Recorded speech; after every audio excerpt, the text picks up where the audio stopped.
Hey guys, how's it going? So right now we're going to continue our Criterion Collection review series with one of my favorite rediscoveries as of right now, a film I've revisited and have discovered how much I really do enjoy it, and that is it's going to be the Michael Powell and Emmerich Pressburger British epic, The Life and Death of Colonel Blimp, which is number 173 in the collection. So along with this movie and The Red Shoes, I'm starting to realize that Powell and Pressburger might be some of my favorite directors, especially of the past. Because so far they seem to have made these movies that are visually gorgeous, that are so well filmed and well made on a technical level, but then the stories and the performances simply propel and enhance everything else in the film. They're simply spectacular movies. And Colonel Blimp is no exception, being a 2-hour-and-a-half epic that never feels too long, never feels like a moment is wasted, because every single little thing, the length of the story is so important to the story of the film itself. And when I originally got this Blu-ray, which I believe this is one of the first Criterions I ever received, or ever bought, I don't think that really hit me. I don't think that really connected with me at that time. The special features, especially with Martin Scorsese, helped me to really sort of get a better appreciation of the film and what it was saying. And then also understanding the context of the film, which is very important for understanding how powerful this movie is. Where this movie was released in, let me make sure I got the date right, it was released in 1943. So World War II isn't even over yet. And we have a movie that literally is about and is a criticism of the British military, the way that the British government, the British military has evolved since World War I, and how they've treated their veteran soldiers, and sort of just in general the way that they have reacted to the Nazi threat, which made it an extremely controversial film, one that while received a lot of great critical praise, was buried and tried to, a film that was, whenever it was shown, it was cut down to an hour and a half, and it was just a movie that was kind of thought to be lost or dismissed until the 80s, when Scorsese happened to be able to find a new full cut and bring that into the forefront. But enough rambling about the context. The Life and Death of Colonel Blimp follows one Clive Candy, who is this soldier who begins his military serve in the early 1900s, so before World War I, but sort of just involved in a few skirmishes here and there, and sort of builds his name and his prowess and his legacy throughout the early 1900s, World War I, and into World War II. And the film sort of chronicles this beginning of his military career all the way to, at that time, the present day in 1943, and how he evolves and changes and deals with life. But I think the central conflict and the central, relationship of the film is the one between, there's just a German officer, played by Anton Walbrook, and they meet in the early 1900s and have this duel, which leaves them both mortally injured, and so then they are both in the hospital recovering, and despite him being German and Candy being British, they form this deep bond, this deep friendship, that despite Candy's allegiance to the British Army, never changed the way he views Germany. But that of course comes into question as the film continues throughout its story. It's a difficult movie to fully discuss or to fully get into, because in order to fully appreciate the film, you need the experience of watching the entire film, because you need to understand, because the film begins in the present day with a bunch of young, hothead British soldiers going against Candy's orders that the war will take place at midnight. Most famously, the line is "War starts at midnight," and decide that they're going to take the British officers prisoner and start war at any time they want, because they're sick and tired of waiting, and they're sick and tired of the old system. And so when you first meet Candy, he's this sort of, antiquated, even by those standards, antiquated British officer, British man who's very prim and proper, and you know, has very like this big bushy mustache, and he seems very like obsessed with legacy and with like your elders and with history and tradition.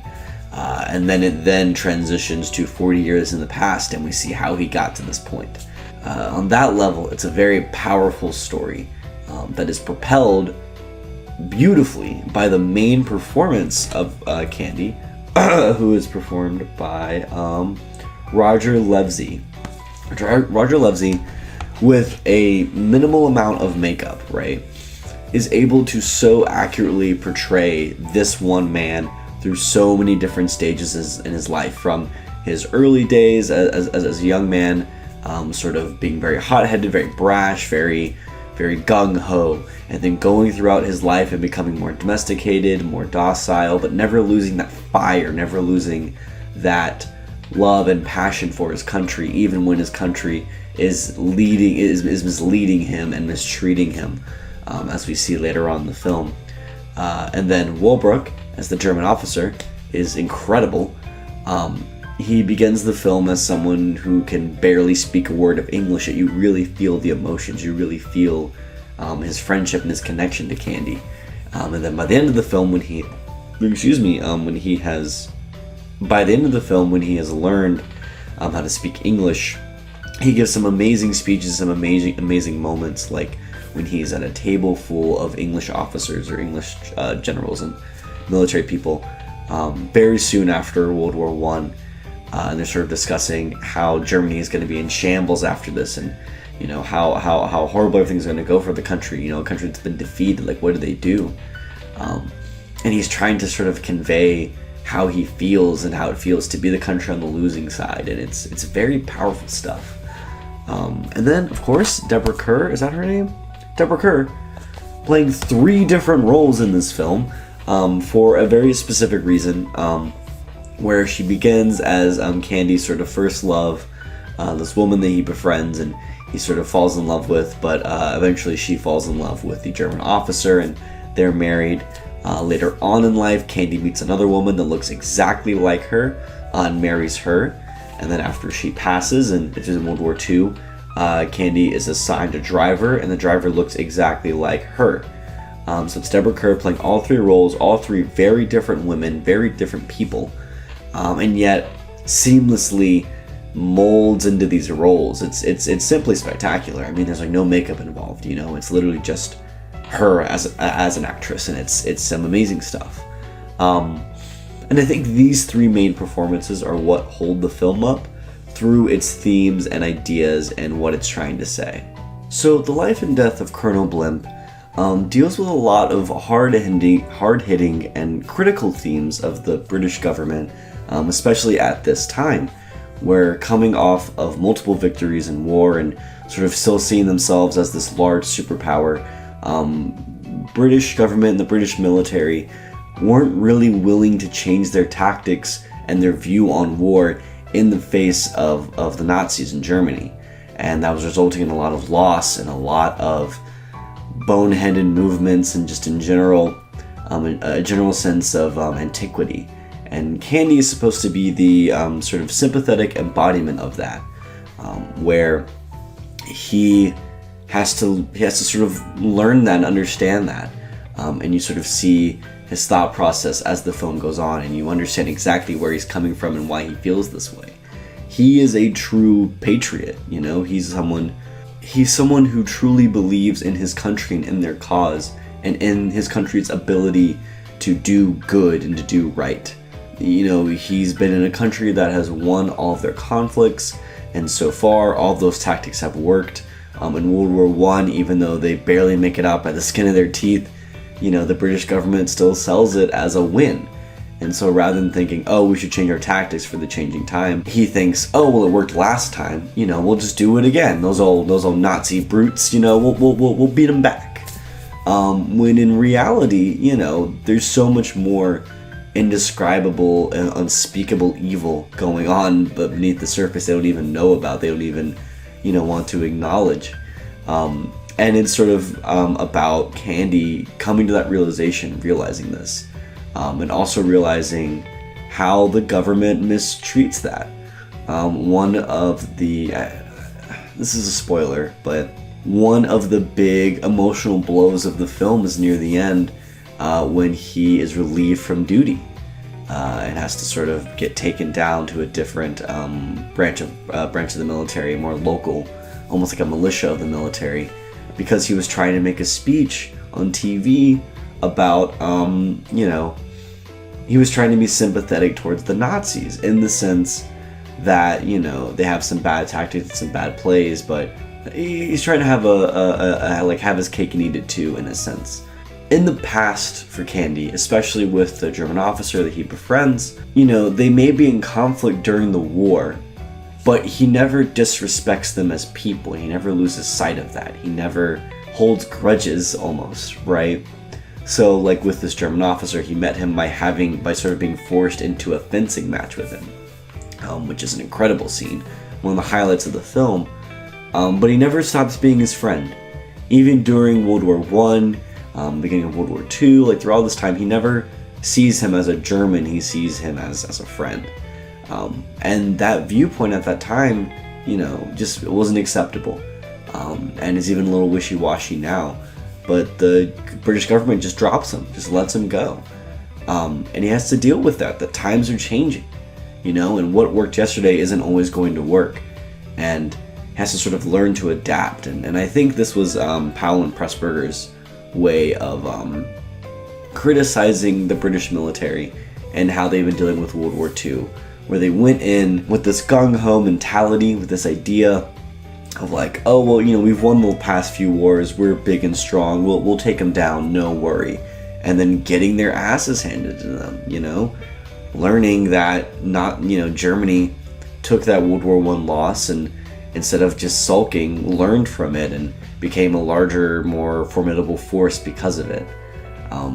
And when you have personified this feeling and this theme into the character of Candy, it makes it a fascinating character study and a really emotional, impactful journey that is on an epic scale.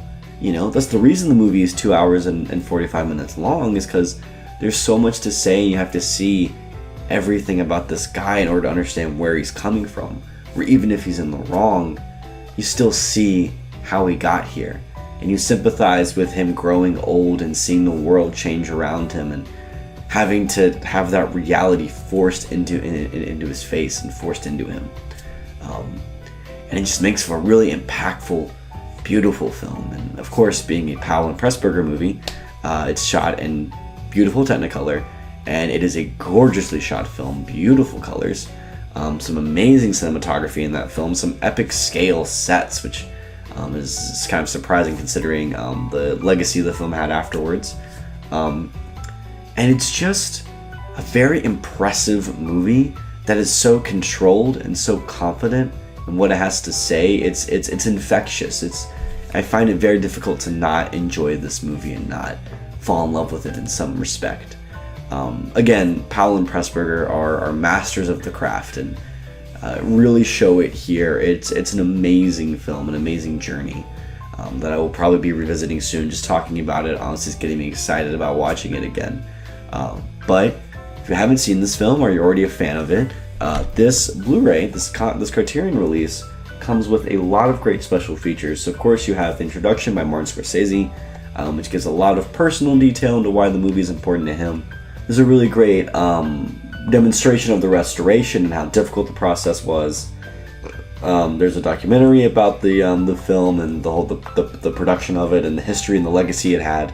Oh, there's a really great interview with editor Thelma Schoonmaker Powell, who is Michael Powell's widow and one of Martin Scorsese's long-term editors, discussing the film and sort of Powell's own work ethic, and it's really fascinating stuff. And there's also these sort of comics and just a little special feature about the Colonel Blimp comics, which the reason it's called The Life and Death of Colonel Blimp is because in Britain there was a political cartoon character called Colonel Blimp that represented like that old antiquated British nobility and British militarism.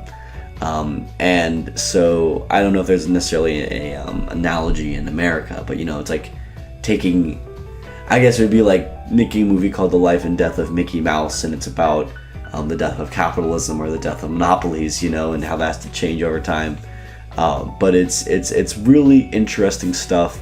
This edition was clearly made with a lot of love and a lot of care, and this movie really does deserve that. This is a very special, impactful film that I think will stand up for a long time. But thank you all for watching. If you like this video, please like and subscribe. If you want to see more videos like this, leave a comment. What do you think about this? Do you like Powell and Pressburger's other works? And come back next time. We'll be talking about the first French New Wave film we've covered on this series, which is Hiroshima Mon Amour. We'll see how that goes. Either way, hope you all have a great rest of your day. Bye-bye.